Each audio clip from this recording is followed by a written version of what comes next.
नमः। श्री गुरुभ्यो नमः। ओम मातृशक्तये नमः। ओम असतो मा सद्गमय तमसो मा ज्योतिर्गमय मृत्योर्मामृतंगमय। ओम शांति शांति शांति।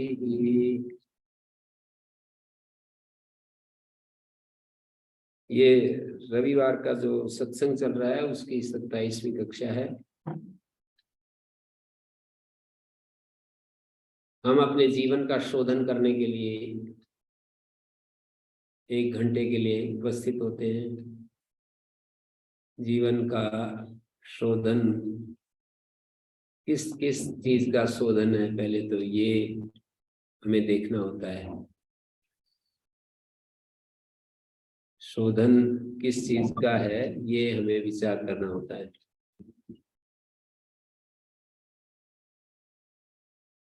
शरीर का शोधन सब जानते हैं। शरीर का शोधन अक्षर जी नहीं होता है। शरीर का शोधन जो है वो हम सब जानते हैं कि भाई शरीर को शुद्ध करो, वस्त्रों को शुद्ध करो, दांतों को शुद्ध करो, शौचालय को शुद्ध करो, झाड़ू लगाओ, सब अपना अपने ढंग से। स्थान की शुद्धि जो है सब जानते हैं। ये स्थान में ही आता है, शरीर भी एक स्थान ही है। शरीर की शुद्धि, फिर उसके बाद इंद्रियों की शुद्धि। इंद्रियां 2 तरह की चीजें देखती हैं, जिससे हित होता है वो भी देखती हैं, अहित होता है वो भी। इंद्रियां वो भी खाती हैं जिससे हित होता है, हित ना हो वो भी खाने के लिए मांग करती रहती हैं। तो इंद्रियों की शुद्धि का मतलब ये होता है कि वो चीजें इंद्रियों के द्वारा भीतर जाएं जिससे हमारा पोषण आंतरिक और बाह्य व्यक्तित्व का पोषण होता है, जिससे सूक्ष्म शरीर और स्थूल शरीर का पोषण होता है। हमारी इंद्रियों के द्वारा गया हुआ जो ज्ञान है और जो आहार है वो अक्लिष्ट वृत्तियों को जन्म देने वाला होना चाहिए, क्लेशों को बढ़ाने वाला नहीं होना चाहिए। ये इंद्रियों की शुद्धि से तात्पर्य है। उसके बाद वाणी की शुद्धि आती है। इंद्रियों में वाणी भी आ जाती है, लेकिन अलग से उसको महत्व देने के लिए उसका व्यक्तित्व का हमारा बहुत बड़ा हिस्सा इस वाणी के ऊपर टिका हुआ है। इस कारण से वाणी को अलग से बुलाते हैं, अलग से पुकारते हैं, अलग से कहते हैं।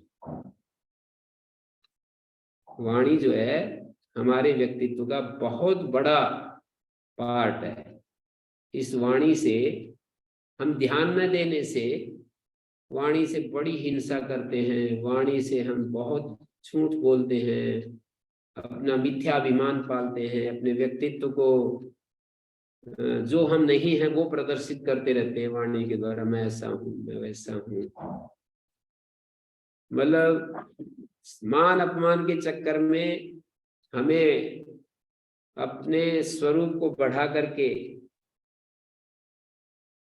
बताना पड़ता है। कभी कभी झूठी प्रशंसा हम करते हैं ना, उसके पीछे भी मूल में कि ये भी मेरे बारे में ठीक बोलेगा, नहीं तो फिर मैं कम बोलूंगा तो ये भी कम बोलेगा। किसी व्यक्ति को हम कभी कभी बहुत ज्यादा आदर देते हैं मंच पर, तो उसमें भी अदला बदला रहता है ना। जैसे कि गृहस्थियों के यहाँ अदला बदला, वो उसके यहाँ जीमने जाता है, वो दूसरा उसके यहाँ, तो एक प्रशंसा करता है तो दूसरा भी फिर प्रशंसा करनी पड़ती है उसको। कई लोग बड़े बुद्धिवादी होते हैं तो फिर वो रुके रहते हैं कि भाई एक शब्द भी ज्यादा नहीं जाना चाहिए, चाहिए कितना ही बोले इसकी मर्जी, पर मैं अपनी तरफ से झूठ नहीं बोलूंगा।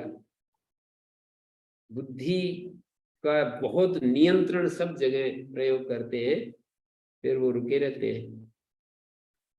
बुद्धि का नियंत्रण तो गायब हो जाता है जब उसका वेग होता है कि मेरे को प्रशंसा चाहिए। इसके किसी को राजी करने से भी के लिए भी मतलब वो चाहे झूठ हो सच हो, राजी करने के लिए भी हम कभी कभी बोल देते हैं कि नाराज ना हो। कोई राजनेता आए और हम उसके बारे में प्रशंसा नहीं करें, वो तो फिर सदा के लिए रुष्ट हो जाएगा। बोलना पड़ेगा उसके लिए। मतलब जो चीजें हैं उनको भी बढ़ा चढ़ा करके बोलना पड़ेगा। केवल उतने से काम नहीं चलता कि जितना है उतना ही।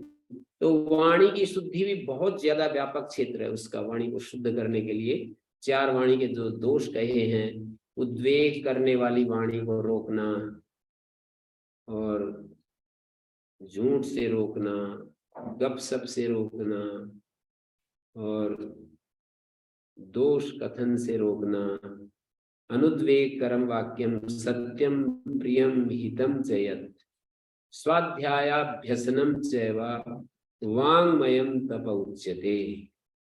वाणी का तप बताया है। वाणी का तप क्या बोले कि ऐसी वाणी बोलिए मन का आपा खोए, ओरन को शीतल करे आपहु शीतल हो। ये वाणी का तप है। उद्वेग पैदा ना हो उसकी वाणी को सुन करके। कई लोग हमेशा मुझे तो कुछ चवन्नी लेनी नहीं, मेरे को तो अपने सही बात कहनी है, इस भाषा में बोलते हैं। देखा होगा आपने कहीं। देखा क्या मैं हूँ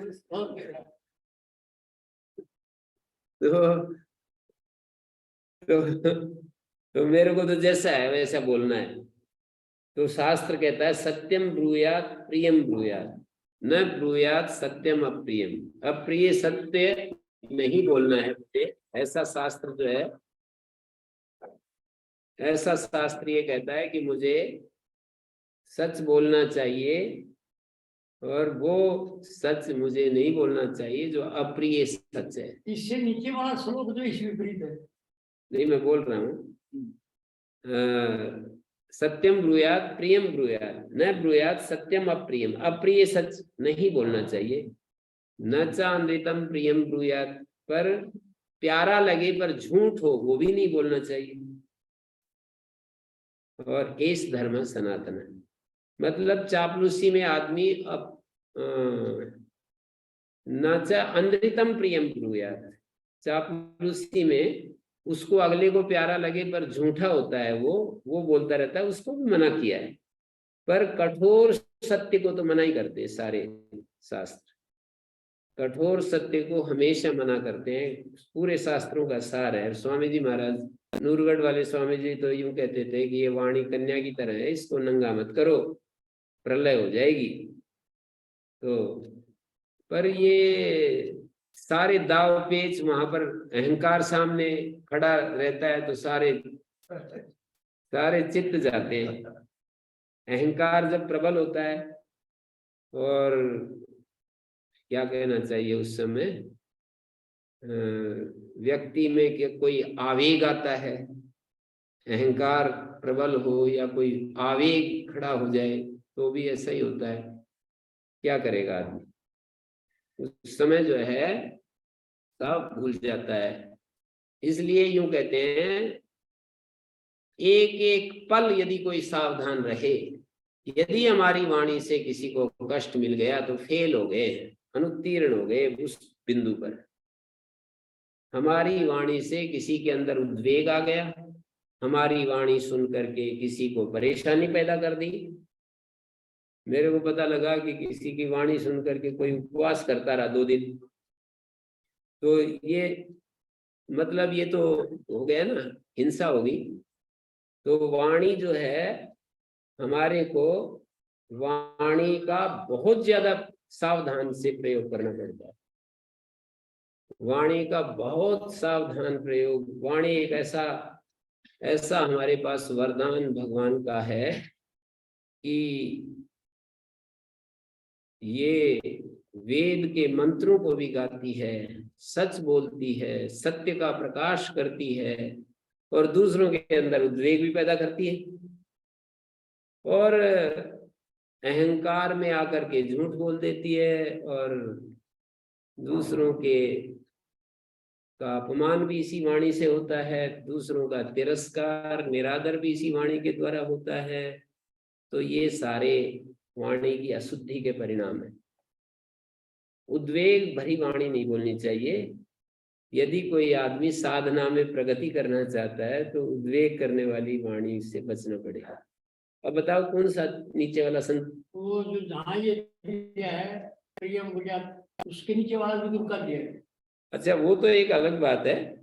उसमें ये बात कही है कि ये बात कही है कि यदि किसी का इच्छा थे हित चाह, अगला भी तो चाहे। आप तो जबरदस्ती कह रहे हो मैं हित करूंगा, मतलब कोई हित यदि आप हमसे हित चाहे तब उसको कठोर भी बात कह सकते हैं। पुरुषा बहो राजन सत्यम प्रियवादिना अपथ्यस्य तु अप्रियस्य तु पथ्यस्य वक्ता श्रोता च दुर्लभ। ये नहीं दूसरा है, छोड़। अच्छा, का सुनती है इसमें। हाँ, तो उसका मतलब इतना ही है कि कोई हमसे हमें कोई अधिकार दे कि आप कैसी भी कठोर वाणी बोलो, मैं आपको अमृत जैसे ही लूंगा। तो सत्य का जो धर्म का जो तत्व है वो धर्मस्य तत्वम निहितम गुहायाम महाजनो ये गता से पंथ। महाभारत में यक्ष युधिष्ठिर संवाद में कहा है कि ये जो धर्म का सार है ना वो ऐसे समझ में थोड़ी आता है। विरोधी विरोधी बातें 50 आपको मिलेंगी, कहाँ कौन सी बात का उपयोग लेना चाहिए ये तो बहुत ज्यादा विवेक चाहिए इसके लिए। विरोधी विरोधी बातें आपको शास्त्र में कहीं कुछ मिलेगा कहीं कुछ मिलेगा। तो सबको सब बातों का उपयोग लेने के लिए अपने पास बहुत बड़ा विवेक चाहिए, नहीं तो फिर चूकते रहेंगे। तो क्या कह रहे हैं कि हमारे को ये समझने की बात है कि वाणी की शुद्धि हमें करनी है। वाणी की शुद्धि के लिए हमने कहा कि झूठ बोलना बंद करना पड़ेगा, उद्वेग भरी वाणी बंद करनी पड़ेगी, मतलब निषेध की तरफ से क्या क्या नहीं करना पड़ेगा वो बता रहा हूँ। और वाणी की शुद्धि के लिए ये असंबद्ध प्रलाप व्यर्थ की बातें करते रहते हैं वो छोड़नी पड़ेंगी। और वाणी की शुद्धि के लिए चुगली करना बंद करना पड़ेगा। चुगली भी एक बड़ा भारी, तैयार बैठे रहते हैं हम तो उसके खटाई लिए लस्सी लिए और दूसरे के चुपक से वो उसमें दूध में डाल जाते हैं, उसका सारा दूध फट जाता है। तो ये सारी वाणी की जो अशुद्धि है इस पर फिर हमारे को मन की अशुद्धि को दूर करना पड़ेगा। मन की अशुद्धि तो सत्य आचरण से ठीक होती है। फिर हमें इसको बुद्धि की अशुद्धि दूर करना पड़ेगा। बुद्धिर ज्ञानेन शुद्धयति, शास्त्र में जो कहा गया है, शास्त्रकारों ने जो बताया है वो बुद्धि, हमारी बुद्धि को शुद्ध करने के लिए शास्त्रकार लगे हुए। तो बुद्धि की शुद्धि, मन की शुद्धि, भावनाओं की शुद्धि, मन की शुद्धि एक ही चीज है। हमें अपनी भावनाओं की को शुद्ध करना पड़ेगा और भावनाओं की शुद्धि, मन की शुद्धि और ये बुद्धि की शुद्धि और विचार शुद्धि एक ही चीज है। मानी भावनाओं की शुद्धि और विचारों की शुद्धि। तो वैसे तो बुद्धि और मन इनको एक भी कह देते हैं और बुद्धि और मन को एक भी कह देते हैं, और अलग अलग कहे तो फिर एक निश्चय करने वाली, निर्णय करने वाली शक्ति बुद्धि होती है और उस निर्णय के अनुसार जिसमें गति होती है वो भावनाओं की शक्ति के साथ जो एक हमारे व्यक्तित्व का हिस्सा होता है उसको मन कहते हैं। तो इन सबको, ये व्यक्तित्व के हमारे घटक है, शरीर है, फिर प्राण की अशुद्धि, ये जो योग शास्त्र है उसको हम शुद्धिकरण का शास्त्र ही कहते हैं। शुद्धि और स्थिर स्थिति ये साथ साथ चलती हैं। जो चीज शुद्ध हो जाती है वो स्थित भी हो जाती है, स्थिर भी हो जाती है, और जो अशुद्ध होती हैं उनमें चंचलता होती है, गति होती है, अस्थिरता होती है। तो इसलिए यम और नियम इन 5 यम होते हैं, 5 नियम होते हैं। 5 जो यम होते हैं ये हमारे आचरण की शुद्धि की तरफ ध्यान दिलाते हैं। आचरण का अनुशासन, अनुशासन से शुद्धि होती है, ये पक्का है। तो आचरण का अनुशासन यम के द्वारा बताया, और स्वात्मानुशासन मतलब संसार के साथ जो हमारा व्यवहार होता है उसको आचरण कह रहा हूं। दुनिया के साथ जो हमारा व्यवहार होता है उसका अनुशासन यम के द्वारा बताया। और अपने प्रति जो हमारा व्यवहार होना चाहिए, हमारे भीतर हमारे साथ जो व्यवहार होना चाहिए उसको नियम कहते हैं। माने दूसरों के साथ जो व्यवहार है वो तो यम कहलाते हैं। जैसे अहिंसा है, दूसरे को ही तो हम दुख देंगे। सत्य है, दूसरों के साथ ही तो झूठ बोलेंगे। ऐसे ही चोरी है, दूसरों की वस्तु की चोरी करेंगे। दूसरों को ही हमने अब्रह्मचर्य की स्थिति में दूसरों के साथ ही तो आएंगे। और इसी तरह से परिग्रह माने वस्तु संग्रह के द्वारा अपने अहम को बढ़ा करके दूसरे को नीचा दिखाएंगे, अपने आप को ऊपर रखेंगे। मतलब परिग्रह केवल इतना ही नहीं होता है कि वस्तु का संग्रह करके और हम वस्तु के संग्रह से हम अपने आप को सुपीरियर सिद्ध करते हैं, अपने आप को विशेष साबित करते हैं कि मैं विशेष हूं दूसरों से। ये सुपीरियरिटी जो हमारे अंदर जो आती है वो पदार्थ के आधार पर, पद के आधार पर और संपत्ति के आधार पर, पावर के आधार पर, ये सारे परिग्रह में आते हैं। कभी हम पदार्थ का परिग्रह करते हैं, फिर कभी हम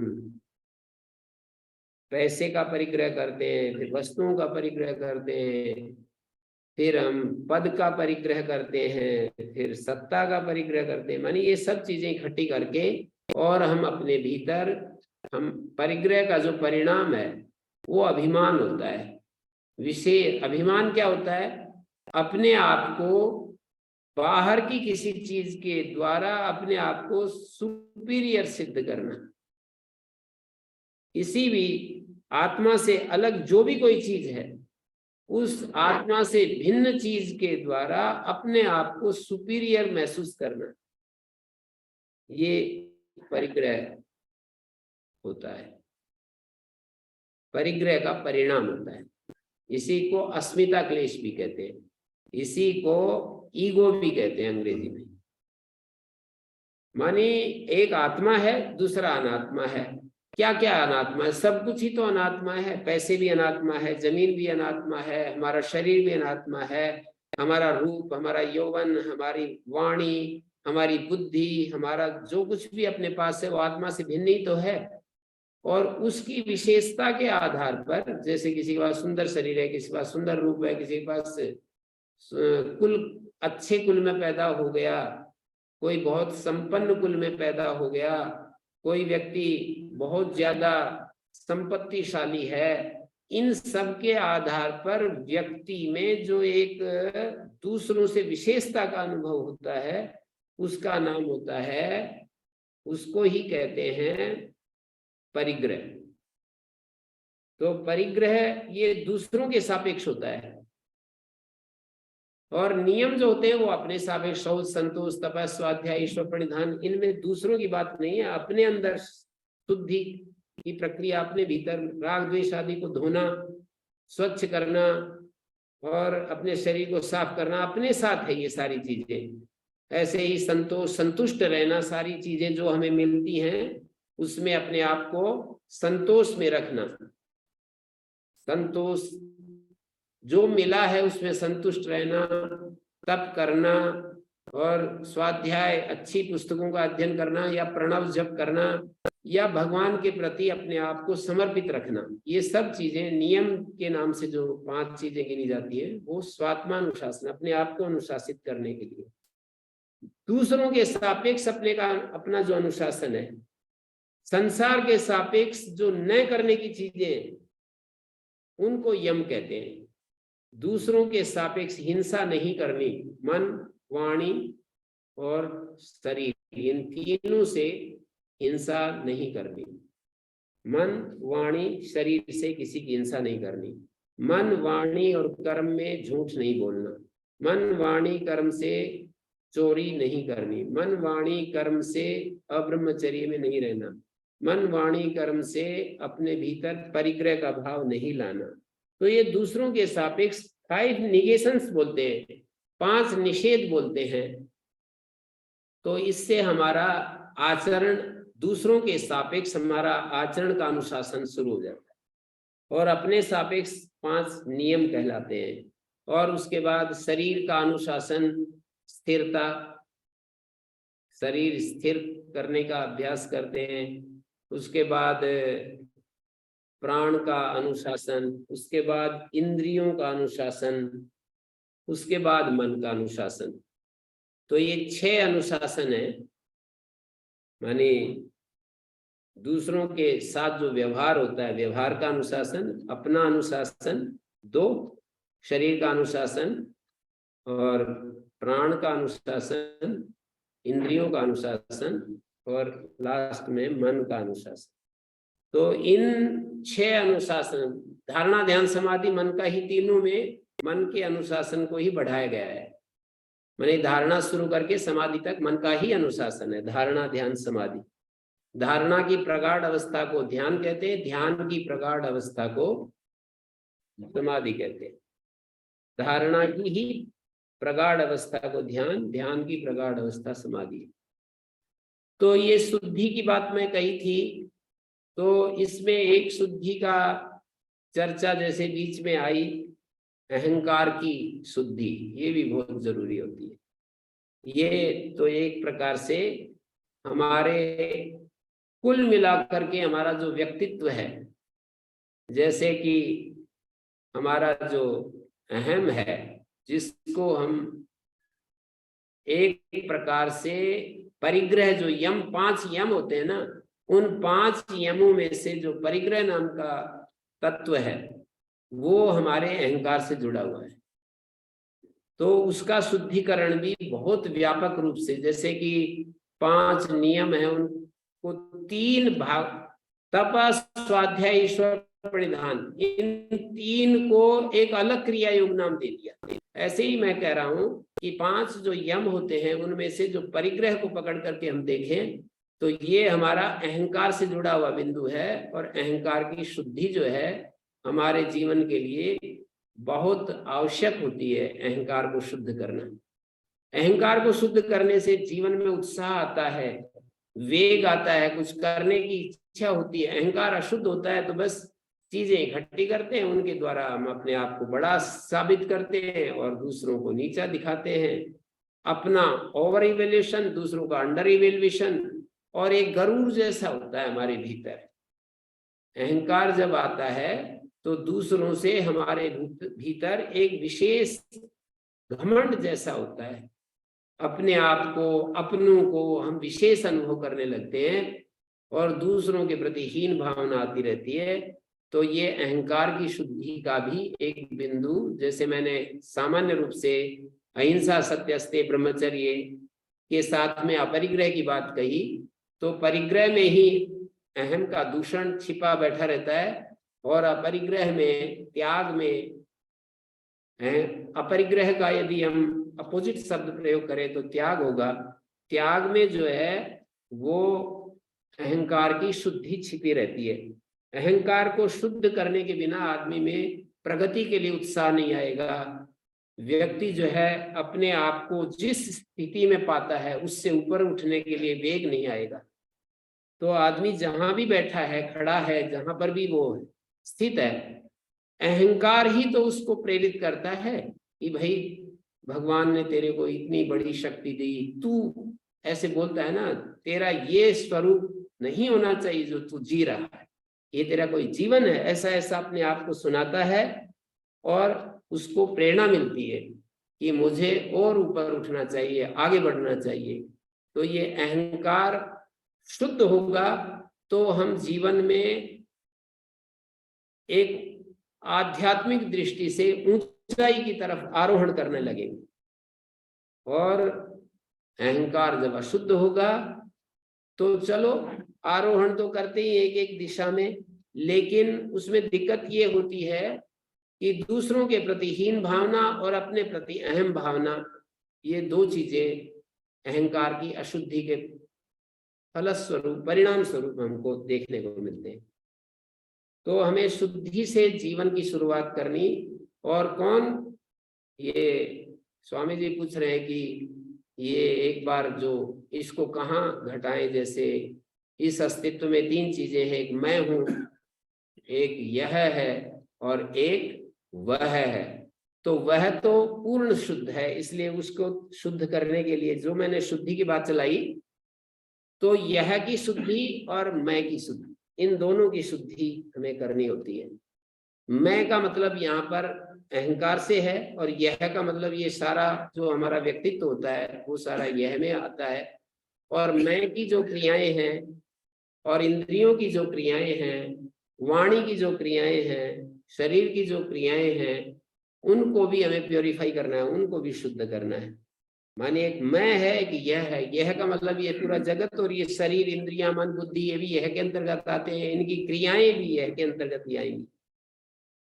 इनकी जो क्रियाएं हैं, चेष्टाएं हैं, आंख का देखना, कान का सुनना, त्वचा से स्पर्श करना, नासिका से गंध ग्रहण करना, रसना से रस लेना, और ऐसे ही कर्मेंद्रियों के द्वारा कर्म करना, ये सब जो है यह के अंतर्गत आएंगे। जिसको हम अनुभव करते हैं, जिसको हम देखते हैं, अपने से अलग देखते हैं, वो सब यह कहलाता है। देखने वाला मैं है, और जिसको देखता है वो यह है। और वह तो एक ऐसी चीज है जो कि हमारे को न दिखती है और केवल माननी होती है। अभी हम जहाँ खड़े हैं वहां हमें केवल उसको मानना होता है, स्वीकार करना होता है। किसी प्रामाणिक वचन को सुनकर केवल उसके प्रति सिर झुकाना होता है, मानना होता है। ये तो वह के प्रति हमारे कर्तव्य बुद्धि है कि उसको मान लो बस। उसकी, इसको भी यूं मान लें, दृश्य, दृष्टा, कंट्रोल। दृष्टा तो देखने वाला है ही, दृश्य जिसको भी देखता है। हाँ, तो इस सारे अस्तित्व को, यह नाम से जो चारों तरफ फैला हुआ जगत है, ये दृश्य, और मुझे जिसको मैं दृष्टा कह रहा हूँ, उसको मिली हुई ये सारी चीजें, जैसे शरीर है, वाणी, मन, बुद्धि, इसका संयोग करने वाला, इसका वियोग करने वाला, इसकी व्यवस्था करने वाला, वह के बारे में ही तो ये सारी बातें हैं ना। इतना परिचय देने से क्या वह समझ में आ गया क्या? मानी एक स्वरूप लक्षण होता है, एक तटस्थ लक्षण होता है। किसी चीज को समझने के लिए लक्षण किया जाता है, और लक्षण के दो रूप होते हैं, एक स्वरूप लक्षण और एक तटस्थ लक्षण। जैसे नदी वो होती है जो दो पाटों के बीच में बहती है। ये स्वरूप लक्षण। दो पाटों के बीच में जिसके अंदर पानी बह रहा है उसको नदी कहते हैं। नदी वो होती है जिससे हम अपने खेतों में पानी लगाते हैं, जिससे हम अन्न पैदा करते हैं, जिसके पानी में स्नान करते हैं, जल पीते हैं, वन्य पशु अपना पोषण प्राप्त करते हैं। इस तरह से उसके बारे में बोलेंगे तो उसका जो है तटस्थ लक्षण होगा। जैसे परमात्मा के भी दो लक्षण किए जाते हैं। परमात्मा वह है जो संसार का उत्पत्ति, स्थिति, प्रलय करता है, कर्म फल देता है और सबका नियंत्रक है। ये सारे उसके तटस्थ लक्षण हैं। पर परमात्मा का स्वरूप लक्षण होता है कि वो सत्य, चित और आनंद स्वरूप है। ये उसका स्वरूप है परमात्मा। नदी का स्वरूप, नदी का स्वरूप तो ये है कि दो पाटों के बीच में जो जल बह रहा है उसको नदी कहते हैं। ये बाकी सारे तटस्थ। उसके बारे में, उसका उपयोग वगैरह, उसका कार्य वगैरह बताएंगे ना, तो नदी के बारे में तो परिचय मिलेगा, पर बाहर खड़े होकर के मिलेगा। परमात्मा जैसे गाय का स्वरूप लक्षण हो गया, गाय एक शासनादिमान प्राणी है, मानी गल कंबल जिसके आगे लटक रहा है। और उसका तटस्थ लक्षण होगा कि वो हमारे माता के संस्कारी है, प्रेम से भरी हुई उसके बारे में जो जो शब्द बोलेंगे, पूरी किताब भी लिखी जा सकती है, वो सारा तटस्थ लक्षण ही होगा गाय का। तो परमात्मा का एक तो तटस्थ लक्षण है और एक स्वरूप लक्षण है। तो आप कह रहे हैं कि वो कंट्रोलर, ऐसा उसका स्वरूप लक्षण नहीं है, ये उसके कार्य बता करके आप परमात्मा का स्वरूप बता रहे हो। परमात्मा जो है उत्पत्ति स्थिति प्रलय का नियंत्रक है। सारी उत्पत्ति, सारी स्थिति, सारे प्रलय, ये सब परमात्मा के ही अधीन है। ऐसा आप जब बोलोगे तो ये उसका स्वरूप नहीं है, ये उसका लक्षण हम तटस्थ होकर के उसके नजदीक खड़े होकर के कर रहे हैं। तो परमात्मा को जब तक उसका स्वरूप हमें अनुभव में नहीं आता तब तक तटस्थ लक्षण को मानना होता है। समझ में आ रहा होगा? परमात्मा का जो तटस्थ लक्षण है उसके आगे सिर झुकाना होता है, उसको मानना होता है, स्वीकार करना होता है कि बस ये संसार का कर्म फल दाता है, सारे दुनिया को बनाता है, कर्म फल देता है, जो जैसा करता है उसको वैसा फल भोगना पड़ता है। ये सब जो उसकी व्यवस्था है, ये सारा जगत उसी ने बनाया है, ये सब स्वीकार करना होता है। तो मैंने तो शुरू में ही कह दिया था कि वह को मानना होता है। जब तक उसका स्वरूप हमारे अनुभव में नहीं आता तब तक उसको मानना होता है। इसलिए महान आत्माएं ये कहती हैं कि जिसको तुमने माना उसको जानने की कोशिश करो।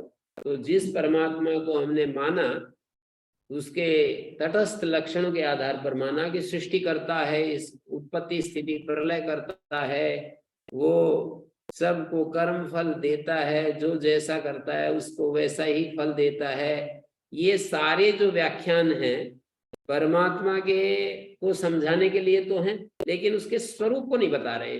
तो इनको मानना होता है और स्वरूप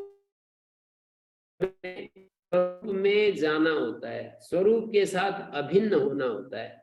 तटस्थ लक्षण में तो हम परमात्मा को एक अपने से अलग चीज को देखना होता है कि ये संसार को बनाया, हमारे शरीर भी बनाए, हम भोजन करते हैं और भोजन रोटी जैसी चीज अपने पेट में डालते हैं और वो चीजें जो है खून में बदलती चली जाती हैं, रक्त में परिवर्तित होती चली जाती हैं। ये क्या है? खून में है। हाँ, परमात्मा देखो ये कितना सब कुछ कर रहा है, तो हमें उससे प्यार करना चाहिए, उसको अपना समझना चाहिए। ये सब जितनी भी व्याख्याएं हैं ना, मानने की है। फिर जब हम स्वरूप लक्षण में जाते हैं तो वो तो हमारा स्वरूप ही है। सारी चीजों का रेचन करने के बाद जो शेष रह जाता है सच्चिदानंद स्वरूप, वही परमात्मा है।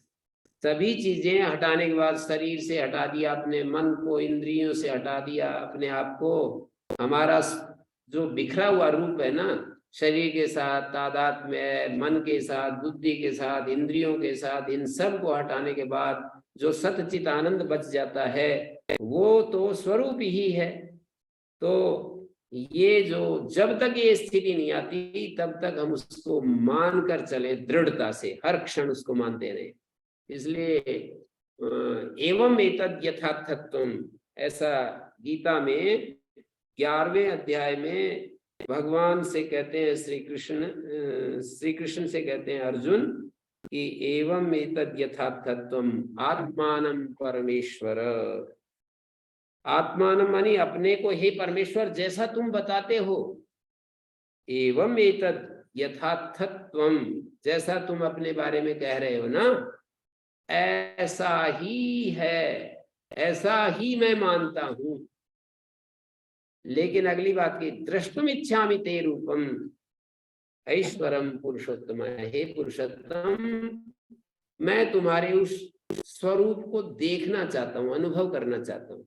तो एक मानना होता है, एक अनुभव करना होता है। तो जब तक अनुभव नहीं होता है तब तक उसको मानने की, तब उसको मानते चले जाएं और उसको अपने अपने हिसाब से, अपने अपने संस्कार से, अपने अपने उसमें मानते रहते हैं।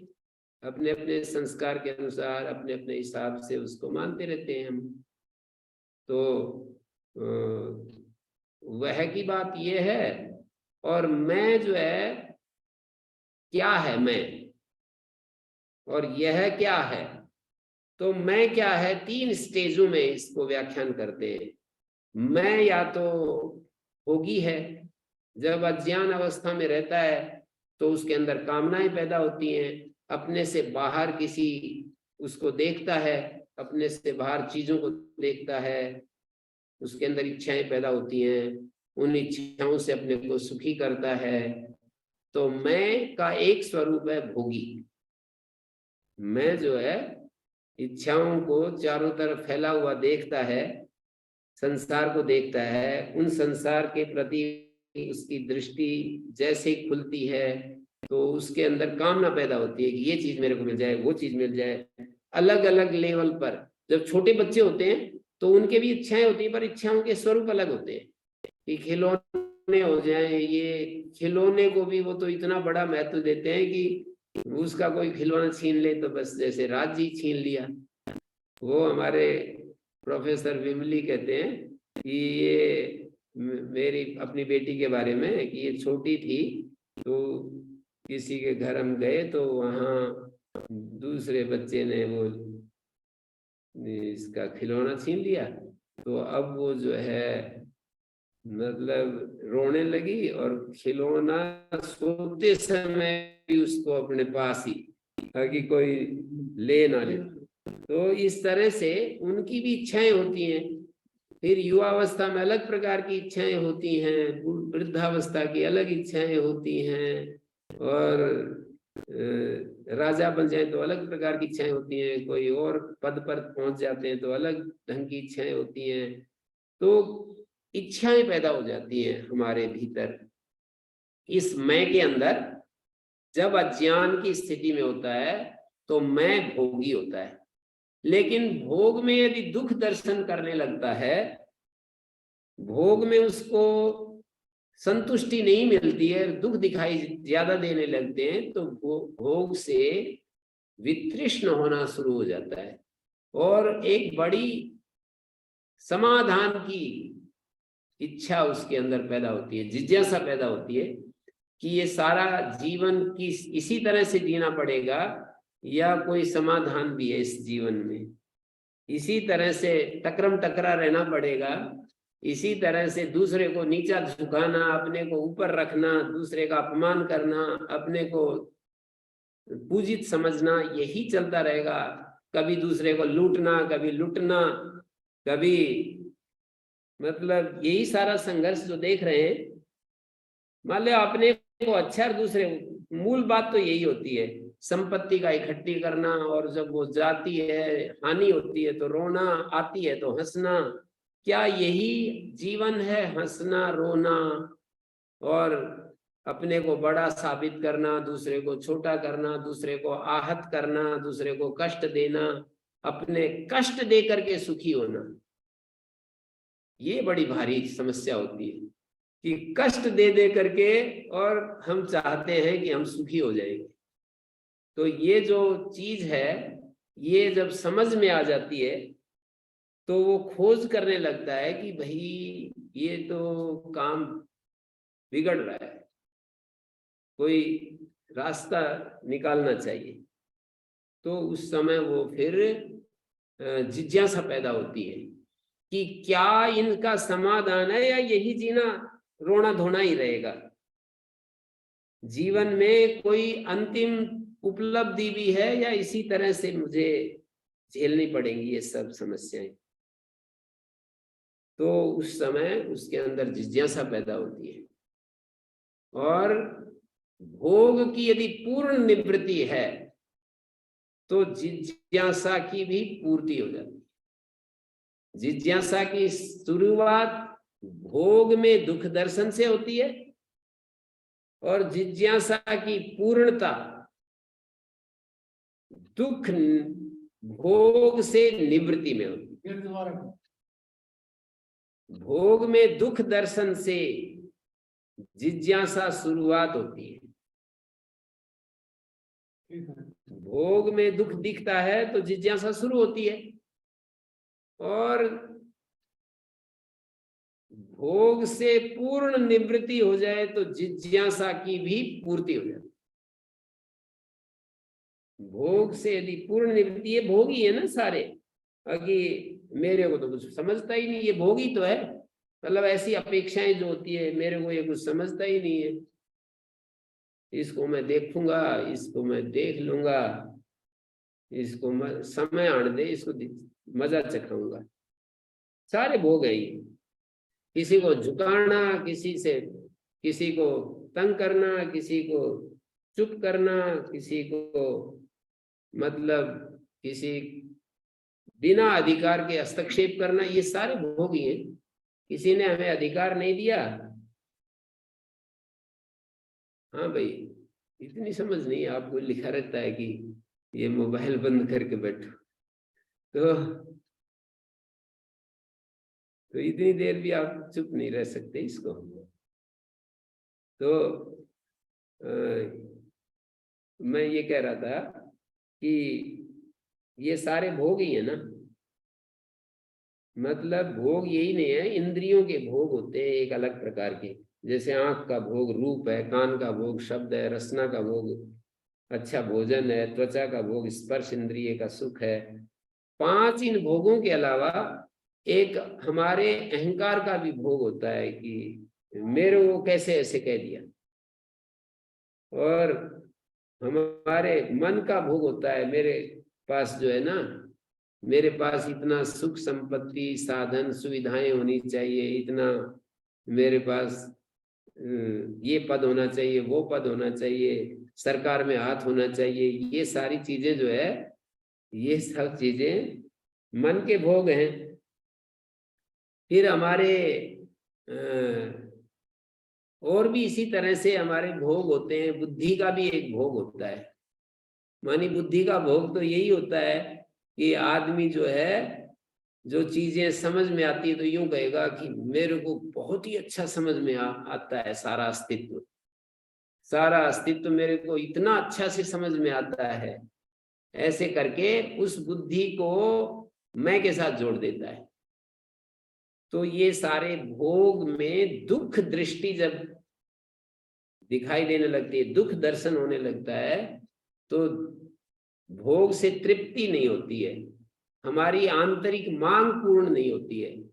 तो फिर खोज करता है कि अरे कौन सा इस अस्तित्व में रास्ता है जिससे कि हमारे को ये पूर्ण दुख निवृत्ति हो जाए। ऐसी भावना उठने लगती है कि कोई ऐसा जगह भी है जहां ये दुख पूरा शांत हो जाता है, या ऐसे ही रोना धोना रहेगा।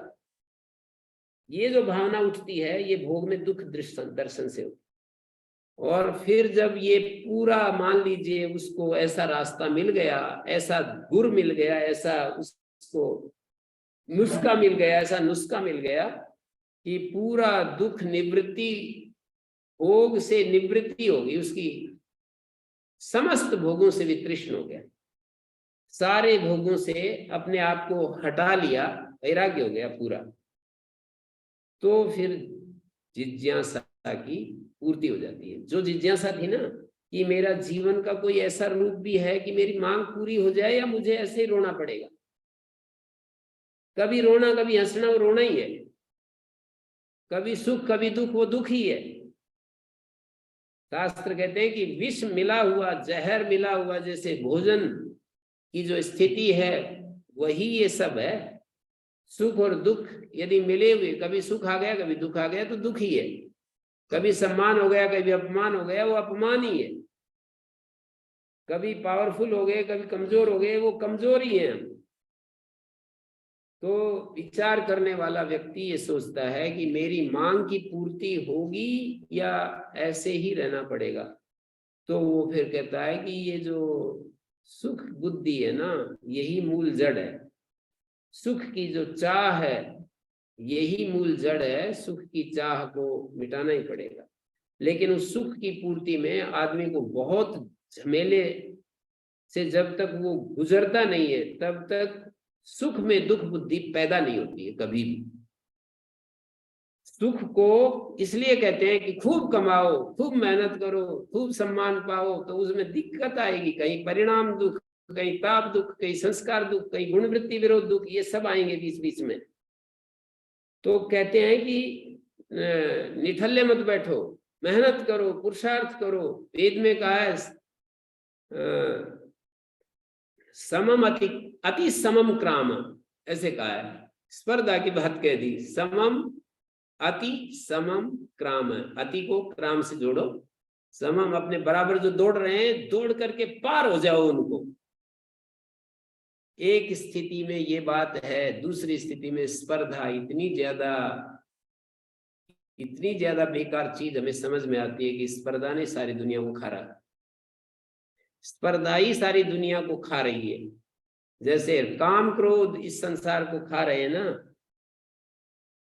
काम क्रोधो मनुष्याणाम खादितारो वृकादिव, ऐसे कहा जाता है कि वे कामना और क्रोध ये ऐसे खा रहे हैं जैसे भेड़िए हमारे को खा जाते हैं जंगल में अकेला पाकर।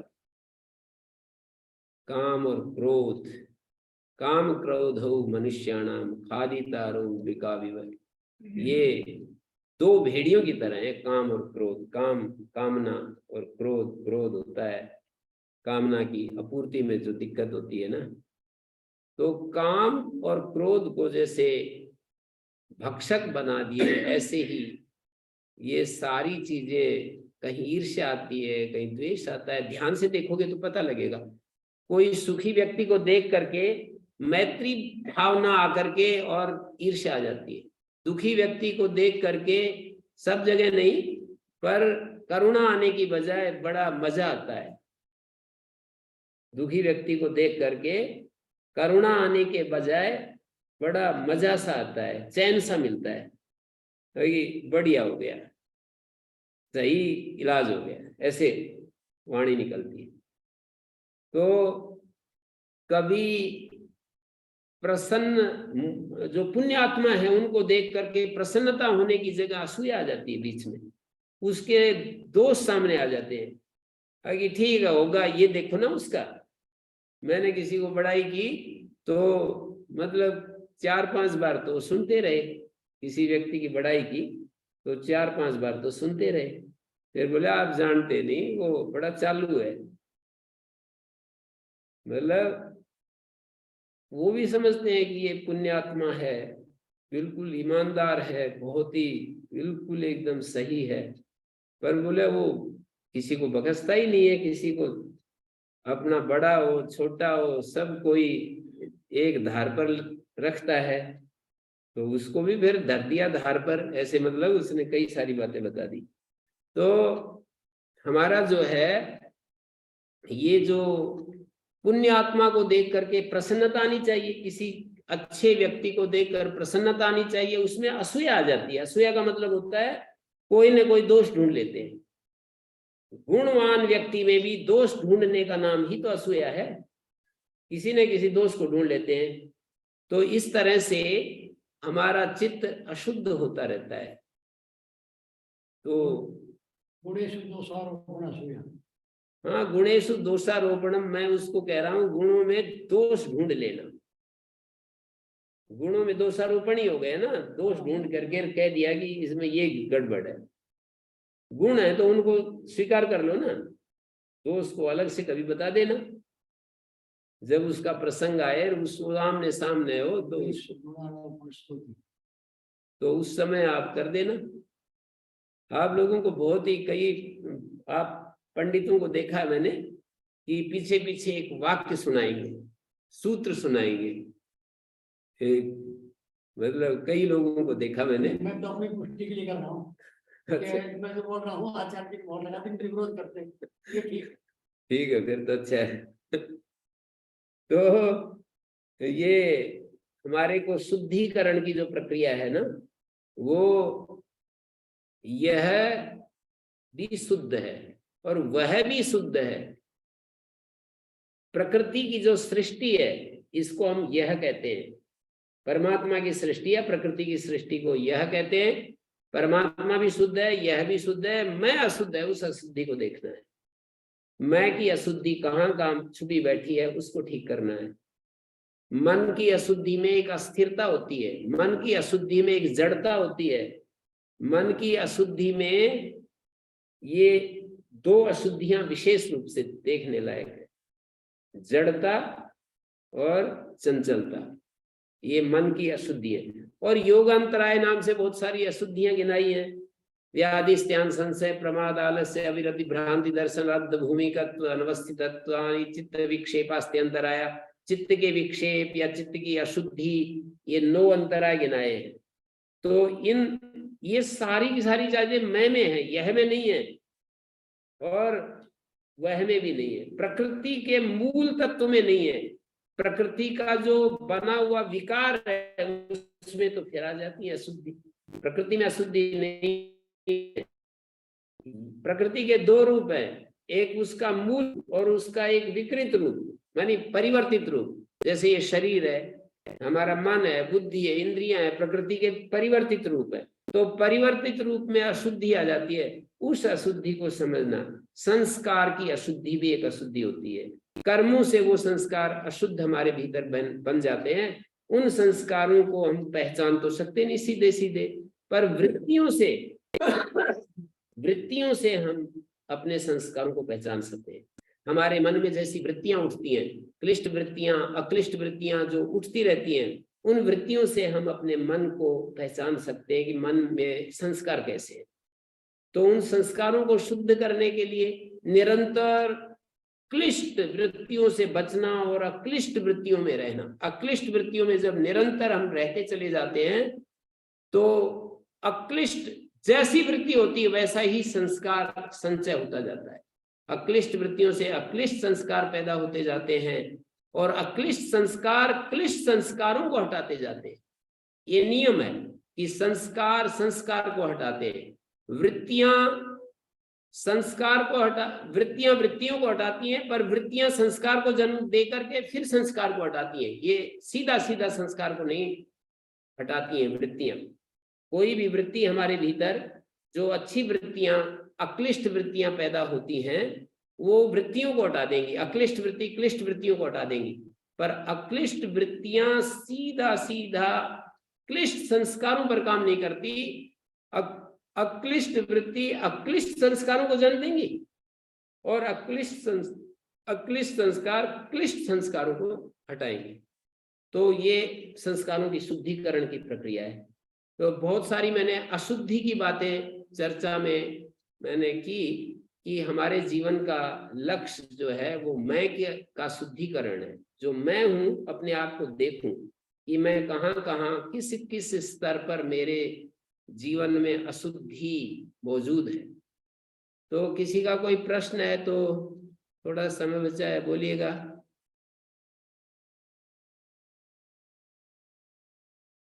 जी। अक्लिष्ट वृत्तियां अक्लिष्ट संस्कारों को पैदा करेंगी जी। अक्लिष्ट संस्कार जो है वृत्तियों को दूर करेंगे। नहीं, अक्लिष्ट संस्कार क्लिष्ट संस्कारों को दूर करेंगे, अक्लिष्ट संस्कार क्लिष्ट संस्कारों को दूर करेंगे। और ये बढ़ती जाएगी, ये प्रोसेस बढ़ता जाएगा। तो जैसे पहाड़ जैसे क्लिष्ट संस्कार है अपने पास, पूरा हिमालय क्लिष्ट संस्कारों का ले रखा है। तो उस क्लिष्ट संस्कारों का पहाड़ को हटाने के लिए अक्लिष्ट संस्कारों का दूसरा एक पहाड़ तैयार करना है। तो वो अक्लिष्ट संस्कार जो है क्लिष्ट संस्कारों को हटाते चले जाएंगे।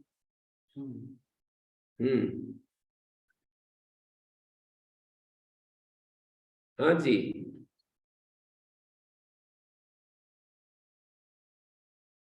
ये जो वृत्ति है वो वृत्तियों को हटाती है, ये बात समझ में आती होगी ना।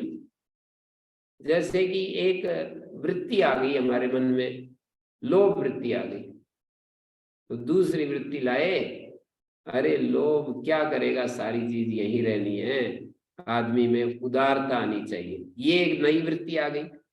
तो जैसे ही सोचा हमने अरे उदारता होनी चाहिए, तो वो जो लोभ वृत्ति थी वो दूर हो गई। जैसे किसी को ईर्ष्या आ गई, किसी की समृद्धि को देखकर, किसी के सुख को देखकर, तो उस समय उसने दूसरी वृत्ति, अरे भाई कब तक ये ईर्ष्या करेगा, सबका अपना प्रारब्ध है। उसको यदि अपने प्रारब्ध के अनुसार ज्यादा सुख मिल रहा है तो तेरे को तकलीफ हो रही है, तू अपना मन क्यों खराब कर रहा है? तुझे तो मित्रता के भाव में उसको देखना चाहिए। तो ये वृत्ति लाने से वो पहली वाली वृत्ति गायब होगी। तो इस तरह से एक वृत्ति, सारी वृत्तियों में देख सकते हो ऐसे ही। किसी को चोरी करने का भाव आ गया, मन में आ गया, किसी एकांत में अच्छी चीज थी, बहुत ही कीमती चीज थी, हार मिल गया, तो वो कहेगा अरे किसी का बेचारे का गिर गया, मेरा गिर जाता, मेरे को कोई ना देता तो कैसे होता, मुझे ऐसे छिपा कर नहीं रखना चाहिए, कहीं बाजार में लेकर बेचना नहीं चाहिए, इसके पैसे नहीं बनाने चाहिए, मैं तो जो है ना बस किसी का है वहां तक पहुंच जाए। ये दूसरी वृत्ति, ऐसा सोचने से वो पहले वाली वृत्ति हट गई। तो इस तरह से क्रोध निरोध का एक संस्कार होता है और एक संस्कार होता है क्रोध का संस्कार। जैसे तुनक मिजाज होते हैं कई लोग, तुरंत जो है गुस्सा आ जाता है भीतर भीतर। तुनक मिजाज क्या बोलते हो? तुनक मिजाज। तो क्रोध संस्कार को हटाना है किसी को तो क्या करेंगे? अक्रोध संस्कार ज्यादा इकट्ठे करने पड़ेंगे। अक्रोध संस्कार जो होते हैं वो क्रोध संस्कार को हटाएंगे। पर क्रोध की वृत्ति आ गई तो अक्रोध वृत्ति कैसे लाएं? उस समय काबू बेकाबू हो जाता है। जब क्रोध में होता है ना तो आप देखना उस समय कितना ही मतलब कितना ही समझाओ, गुरु वगैरह भी एक तरफ हो जाते हैं उस समय। तो मन इरिटेट हो जाए तो वो समझ में नहीं आती उस समय। तो धैर्य रखना चाहिए उस समय, थोड़ा सा ना याद आनी चाहिए ये चीजें कि तेरे को पश्चाताप करना पड़ेगा। ये जो तू जिस वृत्ति में से गुजर रहा है, तुझे इसको जब शांत अवस्था आएगी ना तब तुझे पश्चाताप करना पड़ेगा। तू ये अभी किसी तरह से किसी उपाय से नियंत्रण कर ले। जब ये वृत्ति हमारे अंदर आएगी तो वो दूसरी वृत्ति को हटा देगी।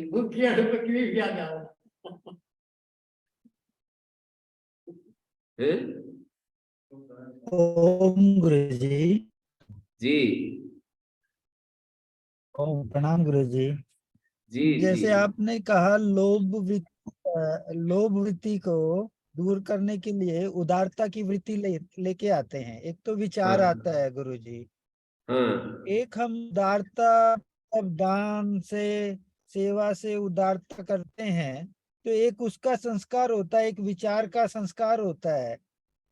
मतलब उस संस्कार को दृढ़ बनाने के लिए एक तो वृत्ति ही है और एक मतलब उसको व्यवहार में लाना, हाँ। उसमें तो कुछ। वो अगला स्टेप है। जैसे कि हमारे को लोभ की वृत्ति आ गई, जैसे कहीं सहयोग करने की बात आई तो लोभ ये भजनोपदेशक उदाहरण देते रहते हैं कि उसका हाथ जेब में गया, फिर थोड़ी देर में दूसरा विचार आ गया कि भाई इतने पैसे निकल जाएंगे, तो फिर अपने बाहर निकाल लिया हाथ, फिर थोड़ी देर बाद दूसरा, फिर उसको वो आया, फिर जेब में हाथ गया। 10 बार जो है ना संघर्ष करने के बाद और फिर हिम्मत करके और 10 रुपए का नोट लिया और फिर वो उसमें भी फिर कि मेरा बोल दे 10 रुपए। वहां जाकर के पहले तो 5-10 रुपए भी बुलवाते थे हम लोग, हैं? देखते थे ना, 5-5 रुपए देते थे। चंद्रहास जी खूब इकट्ठे करते थे, 5-5 रुपए इकट्ठे करके और फिर सुनाते रहते थे 10-10 मिनट तक। उसने 5 एक रुपये दिया, 10 रुपये भी दिया, 2 आना भी दिया, मानता हूँ याद।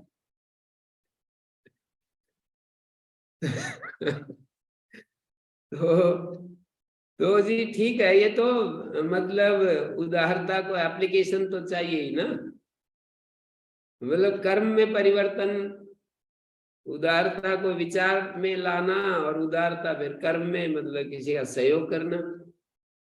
तो ये तो, और उसमें भी हम कई दृष्टिकोण होते हैं। मतलब अच्छी जगह पैसा दे करके और यश भी ना ले, ये तो बहुत बड़ा ये तो बहुत ही ज्ञान का कार्य है।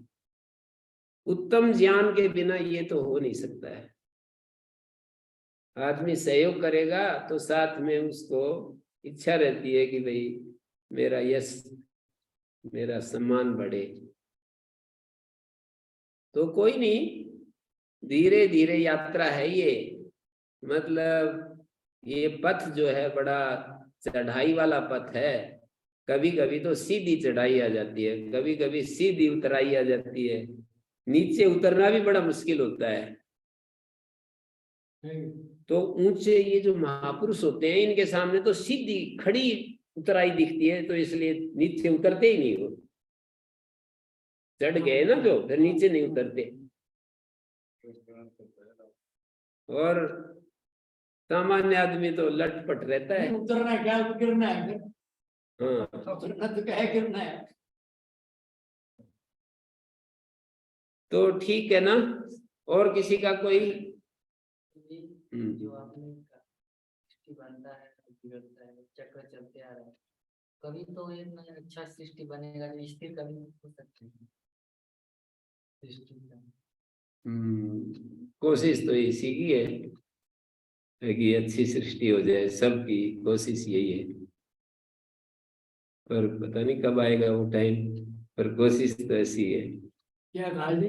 ये कह रहे हैं कि ये सृष्टि कभी बनती है, कभी बिगड़ती है, कभी अच्छी होती है, कभी खराब। अच्छी अच्छी सृष्टि सारी की सारी बन जाए, कभी आएगा ऐसा समय? से पूछ रहे हैं। शायद होगा ही नहीं, कभी भी नहीं होगा। ना, ऐसे मैंने उत्तर ये नहीं दिया। आशावादी हो ना। ये नहीं, ये आपका उत्तर है ये तो। मैंने उत्तर अलग दिया कि सभी लोग उसी के लिए प्रयास कर रहे हैं। पहले कह दिया कि नहीं होगा, तो प्रयास किस चीज का जो होना ही नहीं है। जो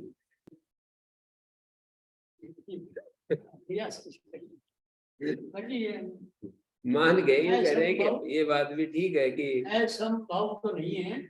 नहीं, ये विशेष आगे ज्यादा मत सोचो, दिमाग आगे मत लगाओ। यूं कहो, ये कहो कि प्रयास तो इसी के लिए है जी, कोशिश तो इसी के लिए सभी महापुरुषों की।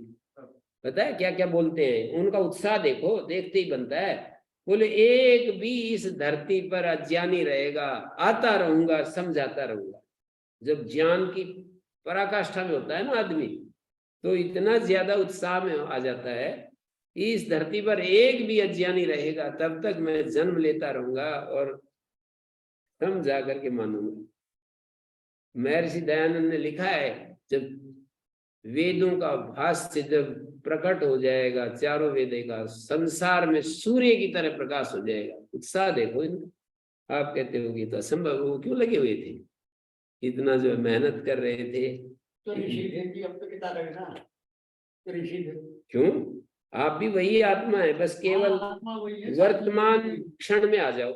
हाँ? वर्तमान क्षण में आ जाओ, भूतकाल से मुक्त हो जाओ, भविष्य की कल्पना को छोड़ दो और वर्तमान क्षण में आ जाओ। आप वर्तमान क्षण में एकदम पवित्र आत्मा हो, निर्दोष आत्मा। अब आपको, हमने तो बहुत सारे उल्टे पुल्टे काम भी हो गए हैं, किए हैं। गृहस्थी आदमी, कहीं लोभ, कहीं लालच, कहीं ईर्ष्या, तो फिर वो तो पहले की है ना। अभी इसी क्षण पूछ रहा हूं मैं तो, इसी क्षण बताओ कौन सा पाप कर रहे हो? अब पुण्य पुण्य कर रहे हैं तो वर्तमान क्षण को देखो आप। ठीक। वर्तमान क्षण सभी का निर्दोष है। हाँ, सही। वर्तमान क्षण सभी का निर्दोष है, तो उसको पकड़ो।